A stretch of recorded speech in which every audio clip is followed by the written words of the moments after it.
So ngayon po, tuloy po tayo. So, yun na po yung ginagawa nung time na yon. Ngayon, sabi nila, ang ginagawa ng ating Peso Kristo nung time na yun, kasi nga nandun lang siya sa ano, sa paikot-ikot lang siya doon, sa, sa Israel, Nazareth, Galilee, tawid siya, Jordan, tapos, kaya lang kasi, yung time kasi, kung titingnan natin kasi dito, yung timeline kasi ni Jesus Christ, alam na niya na mangyayari sa kanya, kaya siguro hindi siya nakapag-ikot sa lahat ng bansa nung time na yon, kasi nga limitado lang para lang ipahayag. Pero malinaw naman dito mga kapatid sa John 3:16 na sinasabi niya, ang kaligtasan ay hindi lang para doon sa mga Hentil, sa mga Israel, o sa kung saan sekta. Ang sinasabi rito ay, sabi niya rito doon sa John 3:16 nga na sabi niya doon, malinaw na malinaw dito na ang sino mga ito ang lubos kong anak na kaisa-isa kong anak na sinasabi niya doon sa John 3:16 na malinaw dito na sinasabi niya rito. Tingnan natin maigi, basahin ulit natin. Sabi niya rito, for God so loved the world that He gave His one and only Son, that whoever believes in Him shall not perish but have eternal life. So wala dito sinabi na Samaritan, wala dito sinabi na Israel, wala dito sinabi na Gentiles. For God so loved the world that He gave His one and only Son, that whoever believes in Him. So kaya yung time na yon mga kapatid, kung doon lang nalagi ang ating Peso Kristo, yung timeline niya kasi may limit eh. Kung titingnan natin noong panahon na yon. Tsaka siguro kung titingnan natin noong konti pa lang ang tao noon. Yung mga panahon na yun, ano? Kay Jesus Christ sa timeline niya, no? Kasi kung talagang titingnan natin ng story, kung talagang lalawakan natin ng isip natin. So yun na mga kapatid. Kaya ang nangyayari, hindi lang ito para doon sa Israel, sa Gentiles, non-Gentiles, o kung ano ng mga sekta para to sa kalahatan, yung kaligtasan ng ating Peso Kristo. So, yun yung sinasabi rito para sa kanyang disciple naman. Ito yung ginagamit ng disciple.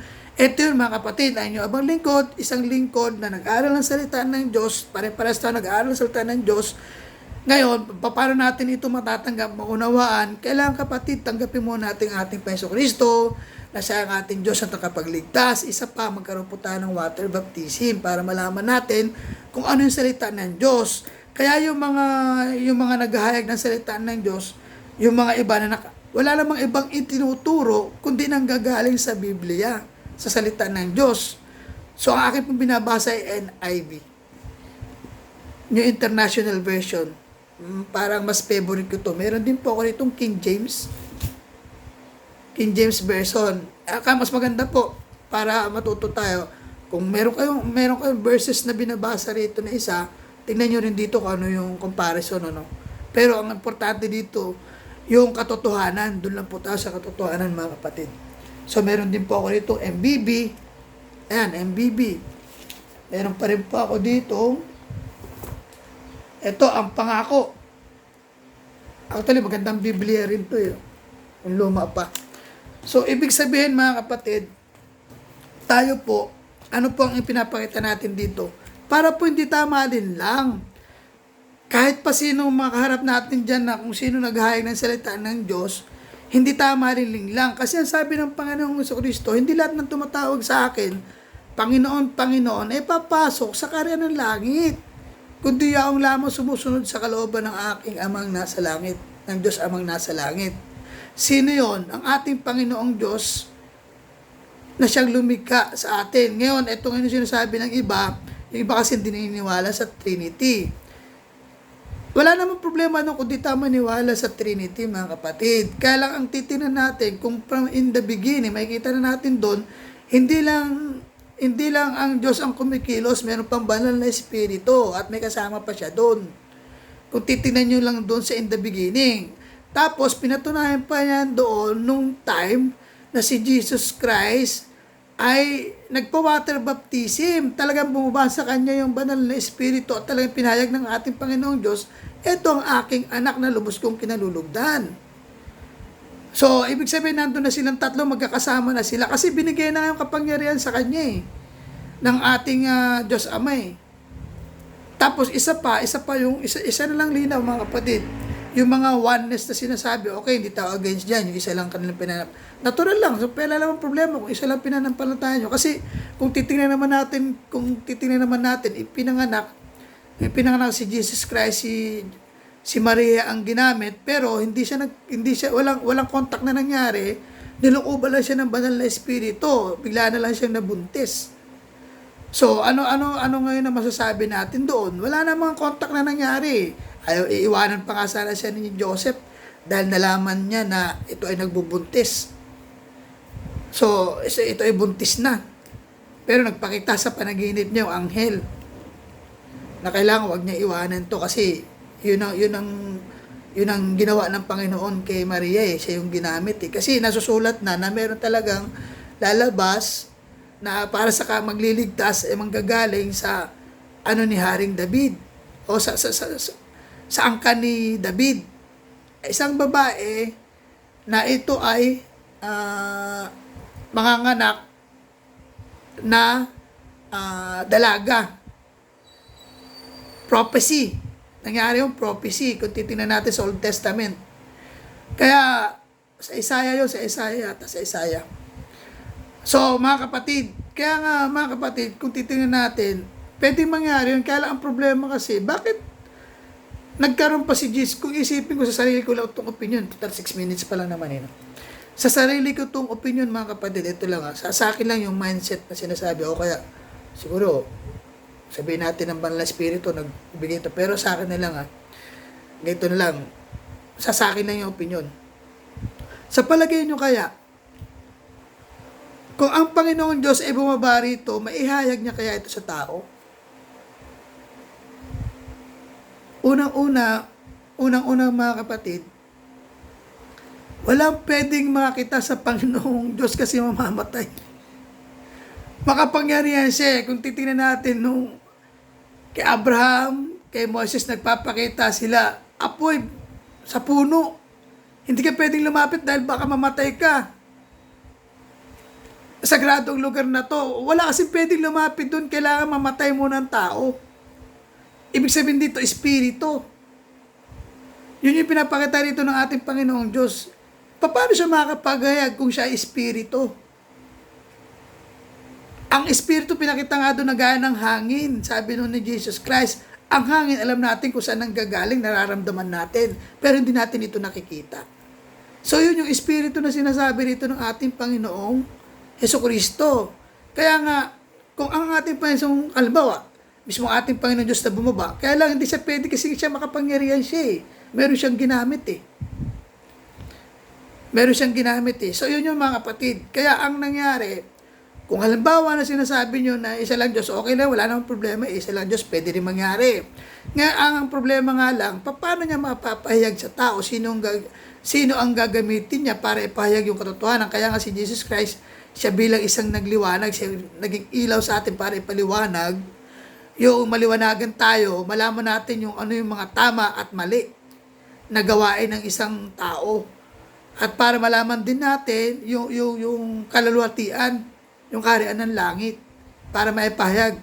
Kasi nga, kung titingnan natin dun kay patotoo nung namatay na mayaman at saka si Lazarus, kailangan merong bumaba na nanggaling doon para maipaliwanag sa tao. Basahin niyo po yung Luke. Hindi po ako pastor, mga kapatid. Nag-aaral lang po ako ng salita ng Diyos. Ayoko na rin po magpastor. Kasi ang pastor ang naitataas, hindi ang salita ng Diyos. So, ayun po mga kapatid. Kaya, tawagin lang po ko lingkod. Tsaka isa pa, yung pastor may bayad. Pag nag-aaral ka ng pastoral, gawa lang ng tao yung pastor. Ayoko siraan Kasi bago ka makakuha ng pastoral, mag-aaral ka muna ng pastoral na itinuturo. Saan ba nila kinukuha itinuturo? Hindi dito rin. Hindi para mo rin niloko yung sarili mo. Mag-aaral ka ng salita ng Diyos. O, di ba mga kapatid? So, yun mga kapatid. Kaya, eto na nga yun mga kapatid. Kaya nga, ang sabi ko, ang para lang sa akin kapatid, walang problema kung yun ang paniniwala mo, okay. Kaya lang, ito ang sinabi kasi, merong tutubo sa atin, sa kasalanan natin. ibinigay na ang kapangyarihan ng Diyos Ama sa ating Panginoon Kristo. Kaya nga ng katawang tao siya, lahat yun binigay niya kasi siya ang gumanap eh. Ipinakita niya na sa tao, eto ang dapat na gawin ng isang tao. Yun yung di mo unawaan ng iba. Eto ang gawin nyo. Kailangan, you must be born of water and spirit. You must be born again. So, yun po yung isa itong proseso mga kapatid. Kung di nyo man ito tanggapin, walang problema dyan. Kasi magpapangita tayo eh. Pagdating ng panahon doon, yung espiritu natin, yung soul natin eh. Magkikita tayo eh. Kita mo, yung nangyari doon kay Lazarus at saka doon sa isang mayaman, nakita pa rin niya eh, na nandun si Lazarus kasama ni Abraham. Walang words na ginawa yung Lazarus, yung beggar. Ang kausap lang niya si Abraham. Hindi siya nagsalita doon. Ang sabi niya, utusan niyo po yan si Lazarus para idip man lang yung kanyang kamay para idampi sa akin dila dahil sobrang init. Pero hindi yung ginawa. Kasi sabi nga ni Abraham, hindi pa pwede mangyari yung dito, pupunta dyan. At hindi pa pwede mangyari yung nandyan, pupunta rito. Kasi ang laki ng pagitan, ang layo. Kaya yung kapatid, yung iniingatan yun ang gusto ng ating Panginoong Diyos sa atin. Kaya ito yung paliwanag na ibinigay niya. Si Jesus Christ ang naging liwanag, siya naging ilaw. Para matanglawan ang lahat. Para maliwanagan ang lahat. Kaya ngayon mga kapatid, kaya ito kapatid, kung titingnan pa rin natin kasi, malinaw na talaga ang salvation ay magmumula lamang kay Jesus Christ. Ngayon, kung ikaw didirekta ka, kung babasahin po kasi natin, yung mga oneness na sinasabi, doon lang yan sa Old Testament eh. Ang question lang naman natin dyan, bakit bumaba si Jesus Christ? Bakit nagkatawang tao? Ang Panginoon. Kasi nga para ipaliwanag sa atin na ito dapat natin gawin. So, yun mga kapatid, yun yung sinasabi rito, na kung saan yun yung aral, kailangan magsaliksik tayo ng salita ng Diyos, malaman natin ang katotohanan. Tayo mismo ang magsaliksik. Hindi yung kung kani-kanino tayo maniniwala, tayo mismo mag-aral. Kaya yung iba nga, kaya pala ayaw nila yung iba sinasabi na, kaya ayaw nila ng Bible study, ang gusto nila, ayoko lang magsalita. Ayaw nyo ng Bible study, pero merong Bible school. Pag Bible school, may pera na to kapatid. Libre po ang ating pag-aaral. Ito lang po, social media po ating ginagamit. Kaya kung iba po, mag-subscribe po tayo at mag-aral po tayo, pares tayo mag-aral sa salita ng Diyos. Malaking bagay po mga kapatid, mag-share po tayo. Isa din po itong way na ang ating pasok, actually, hindi lang sa akin, sa Diyos na lang natin to gawin.